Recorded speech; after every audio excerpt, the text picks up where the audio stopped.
Dear students of 11th class, now let us understand these questions of this topic Silk Road. Give reasons for the following statements. The article has been titled Silk Road. Article को Silk Road का ये title क्यों दिया गया है, नाम क्यों दिया गया है? It is because the title of the article has been named on the historic Silk Road routes. The network connected the Afro-Eurasian landmass.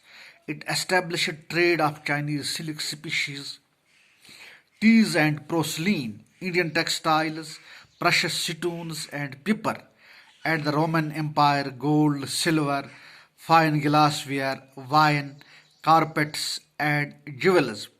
The road was named Silk Road largely because of the silk trade with China. So, in the chapter, the author travels to Mount Kailash, exploring the Himalayan belt in Tibet.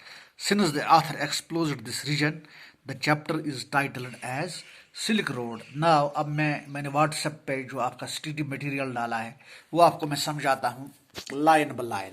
देखो प्यारे बच्चों, the title of the इस chapter का title है silk road, क्योंकि यहीं से ये रोड कनेक्ट होता था अफ्रीका और यूरोप के लैंड बड़े लैंड मास से. तो यहाँ से तिजारत होती थी चाइनीज़ रेशम की, मसालों की, चाय की, पोर्सलीन की, हिंदुस्तानी टेक्सटाइल मसनूआत की, और जो कीमती पत्थर होते थे, और पेपर वो एक मसाला होता है, और रोमन एम्पायर्स गोल्ड, सोना चांदी, तो गिलास, शराब, कालीन और हीरे मोती.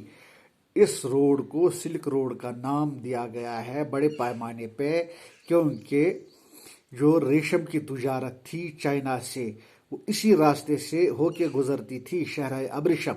इस चैप्टर में आथर ने ट्रैवल किया है माउंट कैलाश की तरफ, जो हिमालयन बेल्ट से होते हुए, तिब्बत से होते हुए जा गुजरती है. तो सिंस आथर ने एक्सप्लोर किया है इस जगह को, दरियाफ्त किया है इस रोड को, तो इसलिए इसने इस रूट को सिल्क रोड का नाम दिया है.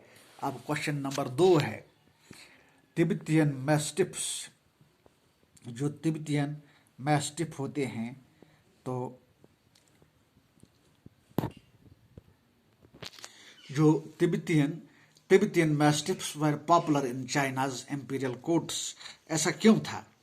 ये जो मैंने आपको दिया है वही बिल्कुल मैं आपको समझाता हूँ. जो तिब्बतियन वो कुत्ते थे बड़े कान वाले, उनको मैस्टिफ्स कहते हैं, वो बहुत ही मशहूर थे चाइना के इन इंपीरियल कोर्ट्स में, जहाँ पर बड़े बड़े ऑफिसर लोग बैठा करते थे. वो हंटिंग डॉग्स थे, शिकारी कुत्ते थे.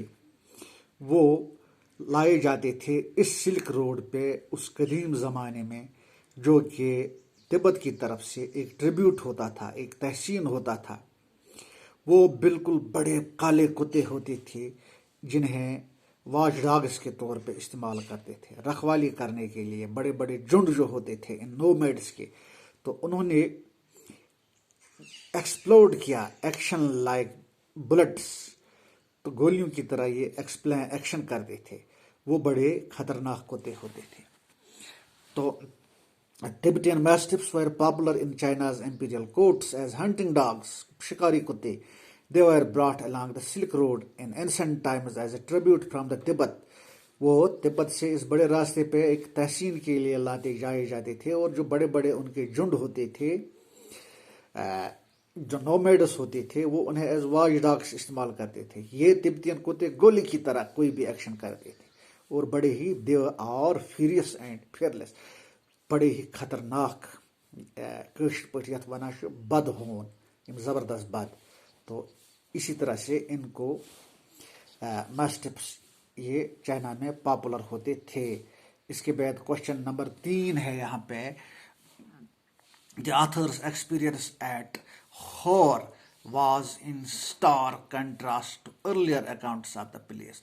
जो ये मुसनफ है इसकी, उसका जो तजुर्बा है हॉर पे, वो बिल्कुल एक कंट्रास्ट होता है इसके साथ, तजिया होता है जो उसके अर्लियर अकाउंट्स जहाँ पर जिस जिन जगहों पे वो गए हैं वो लिखता है, इनके ऊपर एक बिल्कुल तजिया करता है. तो ऐसा क्यों है?